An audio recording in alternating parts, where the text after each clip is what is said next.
야베스의 기도, 우리의 기도라 생각을 합니다. 무더운 날씨에도 이렇게 주의 전에 나와 예배하는 여러분을 환영하고 축복합니다. 7월부터 고린도전서를 묵상하고 있는데 오늘은 5장 말씀을 같이 나누고자 합니다. 성경의 여러 가지 내용들이 다채롭게 나오지만 오늘과 같은 주제는 좀 무거운 주제입니다. 음행이라는 주제입니다. 십수년 이제 목회를 오래 하다 보니까 십수년이 지난 일인데 한 번은 누가 등록을 했어요. 근데 등록을 했는데 보니까 30대 중반이 넘은 30대 후반의 미혼 청년이 등록을 했어요. 그래서 신방을 가가지고 얘기를 이렇게 들어보니까 강아지가 이렇게 비틀비틀하고 나오는데 보니까 강아지가 보통 13년을 사는데 그 강아지는 17년을 살았대요. 그래가지고 강아지를 돌보며 사는 거예요. 그래서 뭐냐 물어봤더니 옛 애인이 헤어지면서 죽고 간 강아지래요. 근데 그 강아지를 돌보면서 17년을 살았어요. 그런가 이제 하고서 이렇게 사람들을 좀 소개해서 이렇게 새 삶을 살도록 해줘야겠다 생각을 하고 이제 시간이 지나갔어요. 그래서 교회에서 생활을 하고 있는데 한 번은 어떤 권사님이 저한테 와서 그러는 거예요. 목사님, 그 청년이 남자를 사귀었대요. 그래서 잘 됐다고. 그러면 참 잘된 일이라고. 그랬더니 가족이 있는 남자래요. 이러는 거예요. 그래서 그거는 좀 문제가 있는데요. 그러면서 더 말을 못했어요. 그러고 나서 얼마 있다가 몇 개월이 지나면서 그 청년한테 문자가 왔어요. 제가 그 청년입니다. 그렇게 문자가 왔어요. 그래서 보니까 무슨 말인가 하면 제가 이제 그분하고 계속 권사님하고 대화를 하면서 간음하는 사람들은 천국에 가지 못합니다. 큰 형벌을 받고 이것은 벗어나야 할 죄악입니다. 라고 얘기를 했어요. 그랬더니 그 말을 들은 거예요. 이렇게 그 자매가. 제가 바로 그 사람입니다. 그렇게 문자가 왔어요. 그래서 이제 전 대꾸를 할 수가 없었어요. 어쨌든 그렇게 살면 안 됩니다 하는 뜻을 전달했고 그러고 넘어갔어요. 근데 그 부근 즈음에 또 집사님이 한번 등록을 했어요. 근데 그 집사님을 데리고 온 다른 집사님이 그러는 거예요. 저분은 저쪽 교회 안수집사 부인인데 바람을 피고 있어요. 이러는 거예요, 저한테. 그 말 안 했으면 좋은데 그 말을 하고 나니까 마음이 불편한 거예요, 계속. 그래서 어떻게 해야 되나. 이제 그럴 때 목사는 두 가지 생각을 해요. 하나는 이거는 엄격한 죄악이니까 안 된다. 그래가지고 불러가지고 당신 그걸 끊으시오. 경고하는 게 한 가지 방법이 있고 또 한 가지는 기다리는 거예요. 말씀을 전하고 본인이 선택할 때까지 기다리는 거예요. 그래서 말씀을 전하고 이제 기다렸어요. 그랬더니 그분은 어찌어찌 알고 교회를 떠나셨어요. 제가 지금 오늘 바울사도에 전한 이 고린도전서 5장을 보면서 이게 이제 저한테 해당되는 말씀들이에요. 판단하라는 거예요. 세상 밖에 있는 사람들은 무슨 상관이 있느냐. 그러나 교회 안에서는 판단하라. 그렇게 말하는 거예요. 근데 실질적으로 목회를 하다 보면은 그러기가 쉽지가 않아요, 사실은. 엄격하게 할 때는 엄격하게 해서 내쫓아야 되는데 그러기가 쉽지 않습니다. 그런 어려움들이 이제 있습니다. 또다시 그런 분이 와서 해도 저는 판단하지 못하고 또 기다릴 것 같아요. 그래서 참 어려움이 있습니다.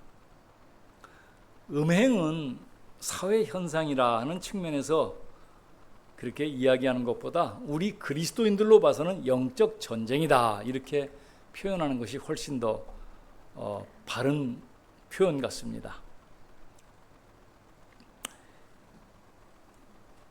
예수님께서 세상을 말씀하실 때 악하고 음란한 세대가 표적을 구하나 요나의 표적밖에는 너에게 보일 것이 없다. 이렇게 두 번이나 말씀하였어요. 세상을 표현할 때 악하고 음란하다 말씀했어요. 근데 그때나 지금이나 똑같아요. 악하고 음란한 거예요, 세상은. 그러니까 세상이 음란한 것은 그렇게 특별한 것도 아니에요. 대한민국은 음란공화국이다. 국제신문에 한 기자가 그걸 썼어요. 그래서 그 글을 실었는데, 지난해 대한민국에서 성범죄 건수를 조사해 봤더니 40만 7,042건이에요. 그 전에 비해서 8.2%가 증가했습니다. 그러니까 성적인 범죄가 드러난 것만 말하는 거예요. 감춰진 건 놔두고 드러난 것만 성범죄 건수가 40만 건이 넘습니다. 우리가 5년 전에 겪었죠. N번방 사건. 미성년자를 협박하고 이렇게 유인해서 성착취 영상을 제작하고 유포한 사건. 아주 큰 반향을 불러일으켰습니다. 경찰서의 경위, 야구선수, 검찰지검장, 일반 시민 한 건 없이 많은 사람들이 오늘날 성범죄에 연루되어 있습니다. 장윤기 사건은 요즘 세상을 떠들썩하고 있어요. 여고생을 유인해서 강간하려다가 살해를 했어요. 아버지가 경찰이고 큰아버지가 경찰이에요. 경찰 입장으로 보면은 내 아들이 죄를 범했으니까 감춰주는 건 맞아요. 인정상은 맞습니다. 법적으로는 맞지가 않지요. 아주 그것이 발각돼 가지고 지금 아주 많은 세상의 비난을 받고 있습니다. 부모 심정은 이해하지만 가족과 가문은 이제 아주 먹칠을 하는 그런 사건이 되었다라고 생각합니다. 우리가 살아가는 이 세상은 영적 전쟁이 날마다 벌어지고 있는 전쟁터와 같다, 이렇게 표현할 수 있습니다. 마귀가, 하나님 반대편에 있는 마귀가 세상을 유혹하고 이끌려고 한 도구가 바로 음란입니다. 음란. 그래서 음란은 어느 한 시대의 문제가 아니고 어느 한 부류의 문제가 아니고 모든 시대의 모든 사회의 문제였습니다. 주님 말씀처럼 마귀가 온 것은 도둑질하고 죽이고 멸망시키려는 것뿐이다 말씀하셨는데, 우리나라가 마귀에게 음란으로 온 세계가 죽이고 멸망시키려는 그런 공격을 받고 있습니다. 우리 성도들은 음란이나 음행에 대한 경각심을 가져야 됩니다. 이스라엘 백성들이 애굽에 살다가 탈출해 나올 때 시딤이라고 하는 곳에서 음란 사건이 있었어요. 모압 여인들이, 아마도 거기는 이제 고대 종교를 믿는 부족들은 보통 이제 이렇게 제사 가운데 음란한 일을 행하는 일들이 있었습니다. 여기 고린도시도 그랬고, 그래서 그 이스라엘 백성들이 그 모압 여인들하고 상대를 하다가 음행을 범했어요. 근데 그 음행을 범한 게 한두 사람이 아니고 거기에 접해 있던 사람들이 막 다 가가지고, 야, 저기 재밌대, 가보자. 그럼 몰려가가지고 음행을 한 거예요. 그 사건 때문에 아주 이스라엘 백성들 전체에서 연병이 펴지게 됐습니다. 연병이 펴져가지고 막 사람들이 죽어가니까 2만 4천 명이 죽었어요. 여호수아가 백성들의 수령들, 대장들을 목매달아가고 거기에 해당된 사람들을 전부 다 목매달아 버렸어요. 하나님 말씀에 따라서. 그래가지고 그 일이 해결된 그런 이야기가 있습니다. 다윗의 아들 이야기도 여러분 아실 겁니다. 다윗이 우리아의 아내를 범했어요. 왕이니까 자기 후궁들도 몇십 명이나 있고 그러니까 그러지 말아야 되는데, 아니 우리아의 아주 충실한 자기 부하 우리아의 아내 밧세바를 범하고 그 여자를 임신한 걸 감추기 위해서 우리아를 죽였어요. 아주 몰래 행한 일인데 하나님께서는 다윗에게 말씀하세요. 너는 은밀하게 행했지만 내가 네 집안에 이 일을 크게 나타내서 이스라엘을 흔들 것이다 라고 말씀했는데 그대로 일어났습니다. 다윗이 아들이 여럿이 있었는데 암논이라는 큰아들이, 맏아들이 있었어요. 이 암논이라는 맏아들이 압살롬 동생이 다말이라는 여자인데, 이제 부인이 여러 명이 있으니까 그 다말이라는 여자애를 좋아했어요. 그래가지고 이 다말이라는 여자애가 마음에 들어가지고 막 상사병이 나니까 아주 옆에 있던 신하가 얘기를 해요. 그냥 아픈 척하다가 그 여자애 오면은 당신이 마음대로 하면 될 것 아니오? 이렇게 고자질을 옆에서 도움을 줘요. 압살롬이 그냥 그렇게 아픈 척하고 있다가 아버지가 오니까 왕위 계승자예요. 압살롬이, 암논이. 그러니까 아버지가 갔죠. 무슨 일이냐? 내가 병에 걸렸습니다. 아버지, 다말을 보내서 나에게 음식을 좀 만들어주게 하세요. 그러면 내가 그 음식 먹고 날 것 같습니다. 알았다. 아버지가 왕위 계승자니까 다말을 불렀어요. 너 오빠한테 집에 가서 문병을 해서 음식을 좀 만들어주고 오거라. 그러니까 알았어요 하고서 딸랑딸랑하고 갔어요. 음식을 먹다가 강간을 했어요. 형제간에, 배다른 형제지만 그 다말의 오빠가 압살롬이라는 아주 그냥 지혜로운 사람인데 악하기도 하죠. 그 누이 동생을 보면서 참아라. 내가 복수할 테니까 참아라. 그러고 있다가 잔치를 벌여요. 잔치를 벌이면서 왕을 초대해요. 아버님 와서 잔치를 벌일 테니까 양털을 깎는 게 잔치예요. 거기는. 그게 이제 추수하는 거기 때문에 내가 양털을 깎으니까 아버님 오십시오. 내가 할 것 없다. 아버님이 안 오시려면은 그러면 아버님 대신 암논 형을 보내주세요. 그러니까 다윗 왕은 아무런 생각 없이 암논을 보냈어요. 그러니까 암논이 가서 술 먹고 있을 때 죽여버렸어요.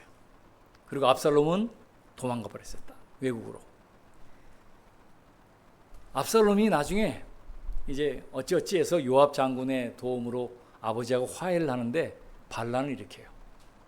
반란을 일으켜가지고 자기 아버지를 예루살렘에서 쫓아내버리고 자기가 왕이 되겠다고 서요. 그리고 아버지하고 전쟁을 일으켜요. 아버지 후궁들 10사람을 범하면서 자기가 왕이 된 것을 얘기하고, 그래가지고 심각한 다윗의 문제가 일어나는데, 이것이 바로 다윗이 밧세바를 범한 그 죄악으로 일어난 일들이에요. 성경은 그렇게 말씀하고 하나님도 그렇게 말씀하세요. 참 여러분 주의하셔야 될 게요, 하나님은 용서하시지만은요 반드시 대가를 치르게 하세요. 이게 참 무서운 거예요. 제가 성경을 볼 때 하나님이 가장 사랑한 사람이 누구냐? 다윗이에요. 세상 사람들 가운데, 성경의 인물 가운데 하나님을 가장 사랑하는 사람이 누구냐? 그건 다윗이에요. 다윗이 하나님을 가장 사랑했고 하나님도 다윗을 가장 사랑했어요. 그 모든 표현도 나오는데, 그런데 하나님께서는 다윗의 죄악을 용서하시지만은 대가를 치르게 하세요. 이러면 되잖아요. 야, 알았다. 네가 한번 밧세바를 범한 거 내가 용서해 주마. 그러고 넘어가면 될 텐데, 밧세바가 낳은 아들, 불륜으로 나온 아들이 죽습니다. 그리고 이런 일을 벌어지는 것이에요. 하나님은 반드시 보복하시는 분이세요. 이건 굉장히 공의로우신 분이라 이 말이에요.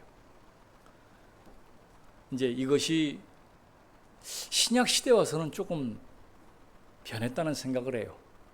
구약 시대는 잘못한 걸 그대로 갚아주시는 분이었는데, 예수님이 십자가를 지고 난 이후에는 그대로 갚아주지 않으시고 용서하는 쪽으로 많이 하세요. 성경을 보니까 그래요. 그래서 좀 다행인 면도 있습니다. 어쨌든 성경은 음행하는 자들은 천국에 들어갈 수 없다 이렇게 말씀해요. 요한계시록 21장에 보면은 두려워하는 자들과 믿지 아니하는 자들과 흉악한 자들과 살인자들과 음행하는 자들과 점술가들과 우상 숭배하는 자들과 거짓말하는 모든 자들은 불과 유황으로 타는 못에 던져지리니 이것이 둘째 사망이라.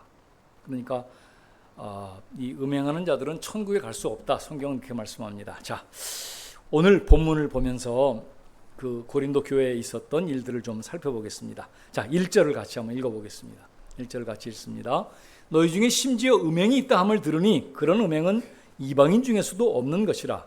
누가 그 아버지의 아내를 취하였다 하는도다. 아버지의 아내를 취하였다 그러니까 이상한데, 그때는 일부 다처제였어요. 그러니까 부인을 한 서너 명, 너댓 명씩 데리고 있었기 때문에 그 중에 내 아들이 내 부인 중에 하나를 이렇게 간음을 한 것이죠. 마치 야곱의 아들이 12명이었는데 야곱이 부인이 4명이었어요. 라헬, 그 가장 사랑했던 부인이 라헬이었는데 라헬이었고, 레아의 몸종이었던 실바가 있었고, 또 라헬의 몸종이었던 빌하가 있었는데, 이 르우벤은 제일 큰 아들이기 때문에 먼저 낳고, 맨 마지막 부인인 빌하는 나이가 어려요. 라헬의 몸종이었으니까. 그러니까 다 커가지고 그 4번째 부인인 빌하와 통간을 했어요. 그래가지고 보세요. 이스라엘에서는 장자가 굉장히 큰 것이에요. 재산이 100이 있다 그럼 장자에게 50을 줘요. 나머지 50을 나머지 아들 몇 명이든지 나눠 갖게 해요. 장자권이라는 것은 어마어마하게 큰 것인데, 그 야곱의 아들 르우벤은 빌하와 통간을 하면서 장자권을 잊어버려요. 장자의 권세를 잊어버려서 그 권세가 유다에게 가요. 그런 역사적인 사실이 있습니다.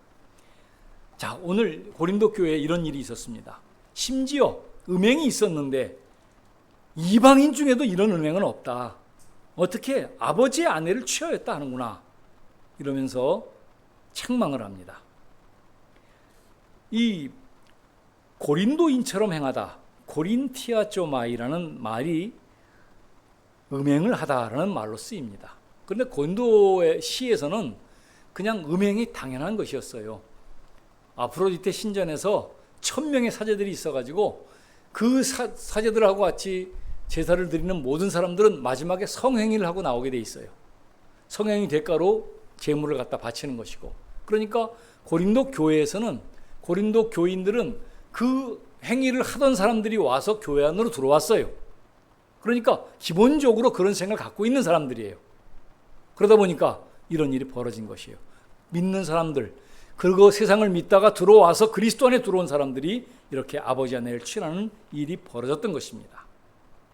자, 2절을 보세요.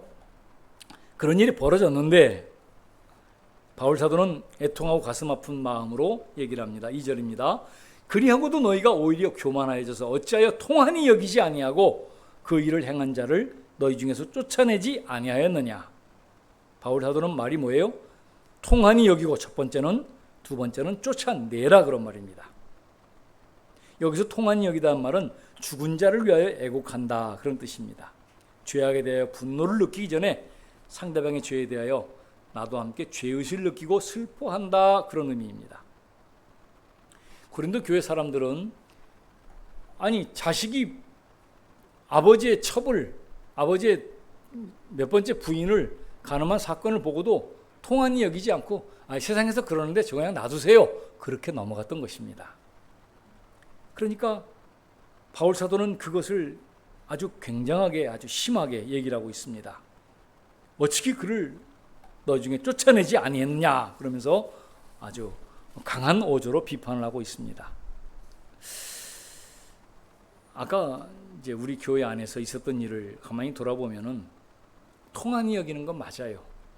저도 그런 일을 벌였을 때 마음이 얼마나 안 좋은지 몰라요. 그 사람을 앞에 두고 설교를 하려니까 설교가 되질 않아요. 근데 제가 이름이 바를 정자의 법헌자입니다. 바른 법이에요. 제 이름은 사람을 단죄하는 이름이에요. 이름 자체가. 제가 이름을 별로 좋아하지 않아요. 저는 뭘 딱 보면 단죄부터 해요. 원래 그래요. 제가. 이름이 그러니까. 이름대로 사는 거니까. 그래서 저는 자르는 걸 막 좋아했어요. 그래서 막 딱딱 잘랐는데, 목회를 하다 보니까 제 이름의 약점을 알고 가만히 이걸 보면서 교회 안에 음행한 사람이 들어왔어. 그리고 또 교회 안에서 음행이 시작됐어. 그러면은 그걸 자르는 건 내 스타일이니까 딱 잘라버리면 좋아요. 깨끗하고 좋아요. 근데 그렇게 못하겠더라고요. 그래서 기다렸어요. 마음에 통한이 여기는 마음은 있었어요. 어떻게 저렇게, 아니, 권면을 하고 다른 사람을 만나라고 하고 소개해 준다고 하기도 하고 직장에 다니고 있으니까 선한 마음을 가지고 라오스에 간다고 그러니까 물건을 갖고 와서 주더라고요. 그래서 갖다 주고 나누려고 그랬는데 그 일이 발생한 거예요. 아니, 멀쩡한 세상 사람 많은데 왜 유부남을 사귀는 거예요, 대체? 기가 막힌 노릇이에요. 17년 동안이나 다른 남자친구 버린 개새끼 키우다가 그 강아지 돌보면서 있다가 아니 내가 그냥 얼마나 마음이 안 좋은지 너무너무 통한이 여겼어요. 그 두 번째 사람도 마찬가지고. 그렇지만 통한이 여기면서 기본적인 것은 얘기할 수 있었지만 딱 자를 수는 없었어요. 그래서 그런 마음을 가지고 있습니다. 근데 그럴 때 바울 사도가 고린도 교회 안에 있는 이런 사람들을 얘기하는 5절 말씀입니다. 바울 사도의 얘기입니다. 이런 자를 사탄에게 내어주었으니 이는 육신은 멸하고 영은 그 주 예수의 날에 구원을 받게 하려 함이라. 자, 이게 이제 또 의미 있는 말이에요. 이게 무슨 말인가 하면은 지난주에 한번 말씀을 드렸죠. 청소년 사역을 하던 친구가, 젊은 목사가 여학생을 이렇게 가스라이팅을 해가지고 죄악이 밝혀지면서 떠나갔어요.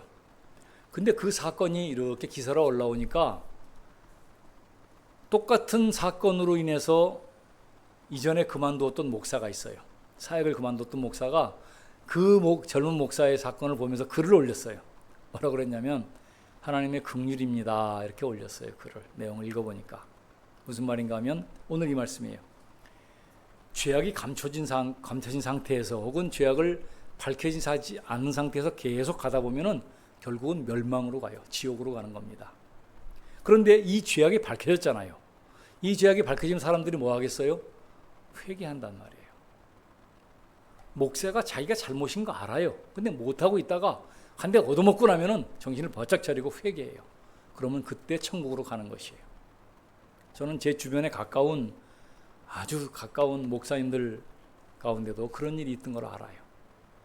그냥 이제 저는 주님 앞에 물어봤죠. 주님, 좀 이렇게 편안하게 할 수 있지 않았습니까? 라고 계속 물어봤어요. 근데 한번 엄청나게 한번 딱 치고 나니까 정신을 바짝 차리고 회개하고 다시 돌아와서 이제 하는데 사역은 못해요. 하나님 앞에서의 사역은 그렇게 잘못하면 못하는 거예요. 미국에서는 그런 일이 한번 있었어요. 목사님이 간음을 했어요. 젊은 목사였는데 성도들이 회의를 했어요. 목사님은 그냥 사임을 했어요. 나 목회를 못하겠습니다 하고 사임을 했어요. 근데 성도들이 모아가지고 회의를 했어요. 우리 젊은 목사님이 이런 일로 사임을 했는데 그분이 다른 교회를 갈 수 있겠습니까? 라고 얘기를 해봤더니 아무도 못 간다는 거예요. 왜냐면은 다음 교회 있잖아요. 그러면 그 전 교회에 전화를 해요. 그래가지고 그 목사님 거기서 어떻게 지냈어요? 왜 사임했어요? 이거 물어봐요. 당연히 물어보죠. 왜냐면 자기네 교회 목회자가 돼야 되니까. 그럼 물어보면 금방 알 수가 있기 때문에 다른 교회 못 가요. 그러니까 그 교인들이 뭐라 그랬냐면 아이고 이 젊은 목사님이 실수로 그럴 수 있다. 우리 문화가 그렇지 않냐. 그러니까 우리가 한번 용서해 주자. 그래가지고 그 젊은 목사님을 용서했어요. 그러니까 그 목사님이 목회를 얼마나 열심히 했는지 몰라요. 그건 굉장히 좋은 케이스예요. 시간을 좀 주고 그 시간 가운데 회복하라고 시간을 주고 비용을 들였어요. 그러니까 목사님이 자신을 다스리고 정신과 치료도 받고 해갖고 회복하고 목회를 하고 있어요. 너무너무 잘 된 것이죠. 근데 한국 안에서 교회 목사님 부임해 왔다? 그 목사님 요즘에 인터넷에 보면 다 나오는데 전화 걸지 않아도 유튜브 두드려 보면 다 나와요. 목회를 못하는 것이에요. 한번 얻어맞으면 정신을 바짝 차려요. 그러니까 바울 사도가 이 말하는 거예요. 이런 자를 사탄에게 내어줄 수 있는 육신은 멸하고 영은 주 예수 나라에 구원받게 하렵니다. 사탄에게 내어주는 아주 극단한, 여기서 말하는 건 출교로 의미합니다. 출교는 뭐냐면 우리 교회 안에서 무슨 일이 있어갖고 우리가 딱 결의를 해요. 출교를 시켰어요. 그러면 구원이 없는 거예요. 그 사람에게는. 구원이 떨어져 버려요. 그래서 천국을 가지 못하는 것입니다. 이게 출교예요. 주님 말씀에 마태복음 18장 18절에 너희가 땅에서 매면 하늘에도 매일 것이요 땅에서 풀면 하늘에서도 풀리리라 말씀하세요. 이 말이 뭐예요? 땅에서 구원을 잘라버리면 그 사람은 구원받지 못하는 거예요. 말씀에 따라서. 그래서 그 일을 행했는데 그러고 나서 그 사람이 회개하고 돌아오면 그때 풀어주면 되는 것이죠.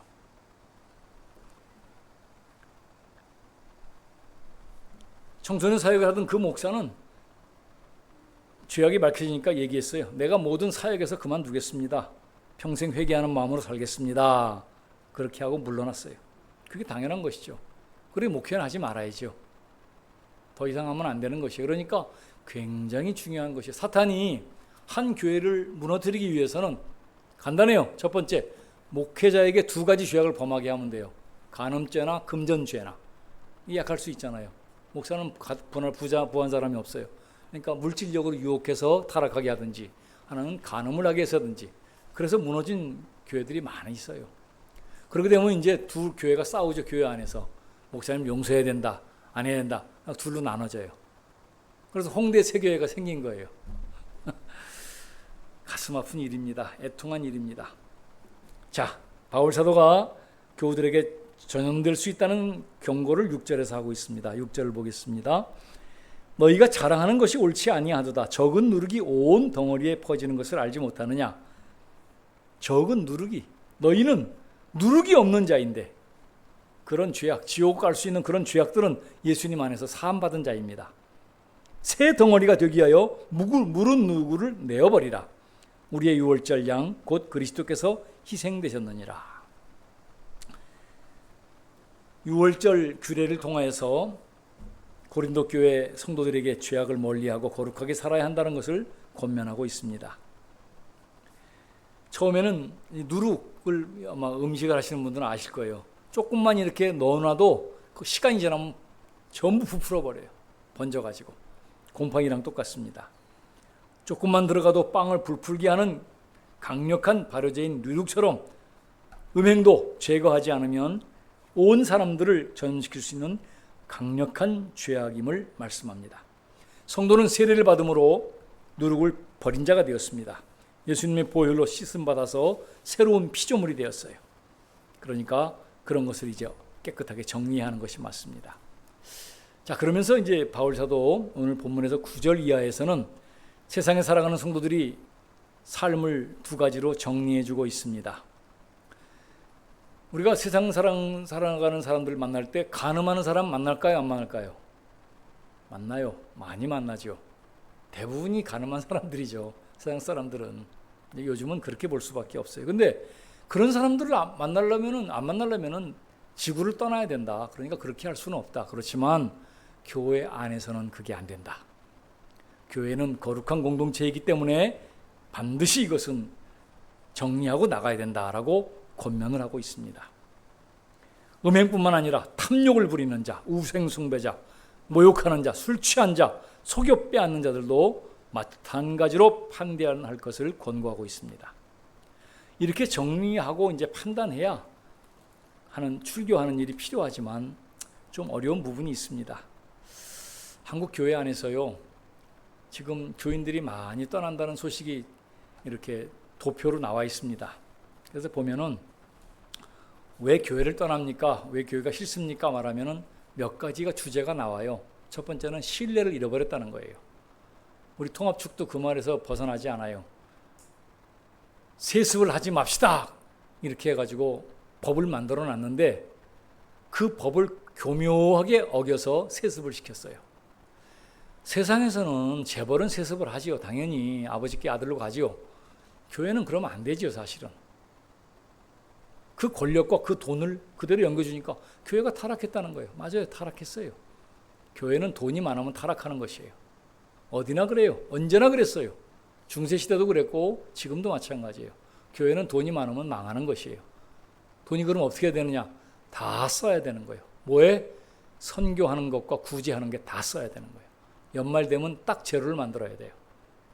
근데 연말 돼도 수백억씩 남는 교회들이 있어요. 수십억씩 남기는 교회들이 있어요. 그것 때문에 문제가 되는 것이에요. 합동 측의 전모 목사가 죄를 지어가지고 그렇게 막 사회적으로 무리를 일으켰는데도 정죄하지 못했어요. 뽀젓이 나가서 교회를 새로 개척을 했어요. 청년들이 거기 또 따라가서 일을 하고 있어요. 이런 것들이 교회가 신뢰를 상실했다는 거예요. 그래서 교회를 떠나겠다는 거예요. 가슴 아픈 일입니다. 우리나라 통합축도 또 마찬가지예요. 그런 거 총회장이 죄를 범했는데 그거를 정죄하지 못하고 그냥 놔뒀다가 또 세상에 욕을 먹고, 그러니까 타락한 것이 맞아요. 물론 교회가 다 타락한 것은 아닙니다. 정신을 차리고 있는 목사님들이 있어서 이렇게 지금 유지되고 있는 것도 맞아요. 그러니까 이렇게 하십시다. 첫째, 하나님의 일꾼들의 타락을 보면은 우리가 통한히 여기십시다. 우리는 한 가족입니다. 가까운 사람이 음행을 범하고 그렇게 했다 그러면 가슴 아파해야 되는 거예요. 그리고 기도하십시다. 통한히 여기는 것이에요. 그리고 이런 것들은 나와 내 가정에도 일어날 수 있다는 것을 알고 경계해야 됩니다. 유혹의 요소들을 차단해야 돼요. 부부는 분방하지 말고 사탄으로 틈을 주지 말라, 이렇게 베드로전서에서는 기록하고 있습니다. 요즘은 초등학생들이 음란물을 관여하는 것이 굉장히 높다고 합니다. 뭐 당연한 것이죠. 스마트폰이 오픈되어 있기 때문에 중고등학생들은 뿐만이 아니고 초등학생들이 그걸 본다는 거예요. 유혹의 요소를 차단할 수 있도록 노력해야 됩니다. 첫 번째는 통한히 여기고, 두 번째는 그런 유혹의 요소들을 차단하고, 세 번째는 중요합니다. 성령님과 동행하시는 겁니다. 성령님과 동행하면 이것이 모든 신앙인들의 문제를 해결하는 길이 됩니다. 어떤 목사님은 강단에 올라가실 때 주님 먼저 가십시오 하고 올라가서 자리를 주님께 만들어 놓고 자기는 옆에 앉는데요. 이제 그렇게까지 하는 목사님이 있는데 그것도 좋다고 생각합니다. 주님 외에 한눈 팔면 빠져들어가요. 예수님께서 물 위로 걸어오시니까 베드로가 딱 보더니 주님이네.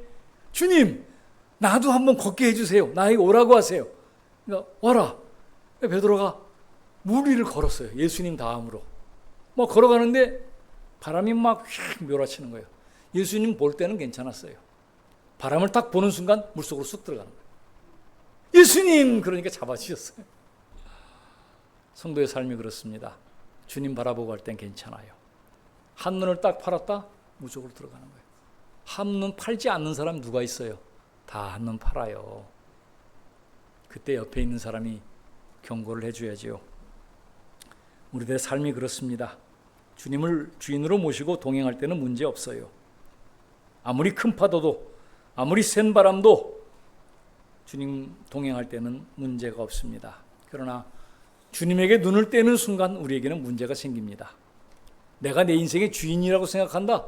아직까지 믿음이 약한 거예요. 어린 신앙이에요. 주님이 내 인생의 주인이세요.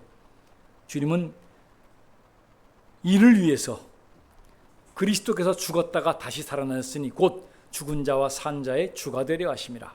주님은 여러분의 주인이 되기 위해서 십자가에서 죽으셨고 여러분의 주인이 되기 위해서 다시 부활하셨습니다. 그 주님을 따라가시는 것이 맞습니다.